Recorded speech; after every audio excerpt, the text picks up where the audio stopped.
ہم ایسے دیندار، ان کو تنخواہ دینی پڑے گی، ہم ان کو تنخواہ دیں گے، ہم والیوں سے اس کا مذاکرہ کریں گے تاکہ ہمارے بچے پڑھے بھی اچھے ہیں اور فاسد ماحول سے وہ ہمارے بچے بچ جائیں۔ اس زمانے میں اسکول کے راستے سے جو فساد آ رہا ہے، اللہ کی پناہ، بچوں کے نظریات، سوچ، تو وہ سب سے بچنے کی ہمیں فکر کرنی پڑے گی۔ تو بہرحال ہمارے یہ عملہ تو اتنا سوچ رہے ہیں کہ ہمارے بچے اسکول کے گندے فضاؤں سے بھی بچ جائیں اور ان کی عصری تعلیم بھی متاثر نہ ہو، یہ اچھے سے اچھے پڑھیں اور اچھے سے اچھے بنیں۔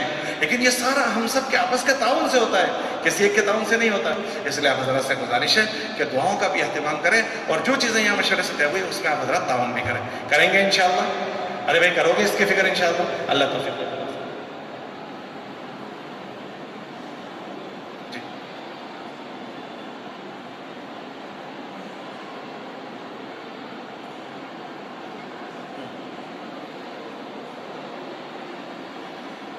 اچھا مولانا نے یاد دلایا۔ دو مجمع ہے، ایک ناظرہ والوں کا مجمع۔ ناظرہ میں غیر حاضری بہت ہوتی ہے، چھوٹی چھوٹی بات میں۔ یہ ساری باتیں آپ کو گھر والیوں کو جا کر کہنی ہے، کیونکہ تو انہی پر موقف ہے۔ جو ہم نے آپ سے باتیں کی وہ آپ کی گھر والیوں پر موقف ہے، تو آپ اپنی گھر والیوں کو جا کر یہ ساری باتیں ضرور کہنا کہ آج والیوں کا جوڑ تھا اور یہ باتیں کہی گئی ہے۔ تو ناظرہ والوں کو اہتمام سے غیر حاضری نہ کروائیں، ان کو اہتمام سے بھیجیں۔ حفظ کے بچوں میں بچوں کو دیکھتے ہیں، دیکھو آپ بچے کو بہت کچھ بنانا چاہتے ہیں لیکن بچے کی استعداد ایسی نہیں ہوتی کہ اس کو آپ جیسے چاہتے ہیں ایسے دوڑا دیں۔ بعض مرتبہ بچہ اچھے سے چل پاتا ہے، بعض مرتبہ وہ پیچھے کمزور ہو جاتا ہے، تو استاد کسی مسئلے سے اس کا سبق روک دیتے ہیں، کبھی دور مستقل کروانا پڑتا ہے۔ تو ہم اس میں جلدی نہ کریں کہ میرے بچے کا کیوں دور روک دیا ہے، میرے بچے کو یہ ہو جانا چاہیے، اتنا چلا دو۔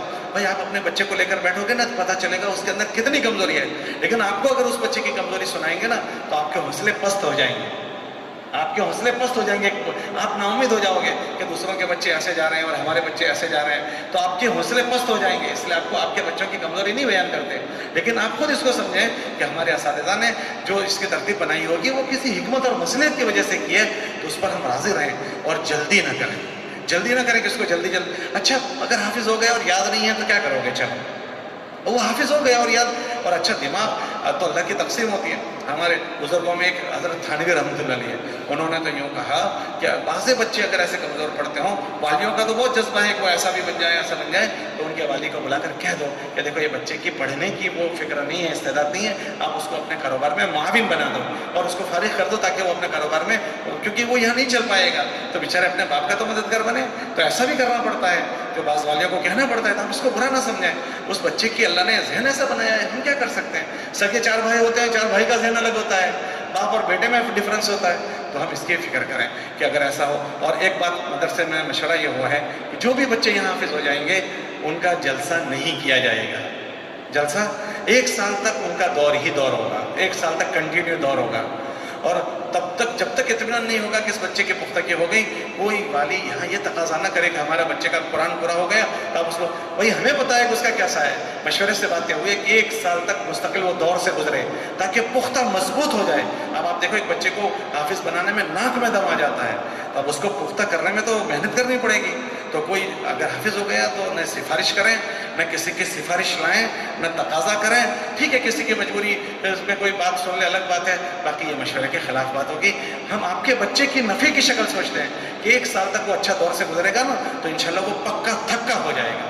بھائی بات سمجھ میں آ رہی نہیں آ رہی ہے؟ تو یہ مشورے سے یہاں طے ہوا ہے، تو اس کے ہم سب تعاون کریں گے، کرو گے انشاءاللہ۔ اللہ حضرات کو جزائے خیر دے، بہت بہتر اللہ بدلہ نصیب۔ ٹھیک، سبحان اللہ و بحمدہ، سبحانک اللہم و بحمدک، ونشہد ان لا الہ الا انت نستغفرک ونتوب الیک۔ سبحان ربک رب العزت برحمتک۔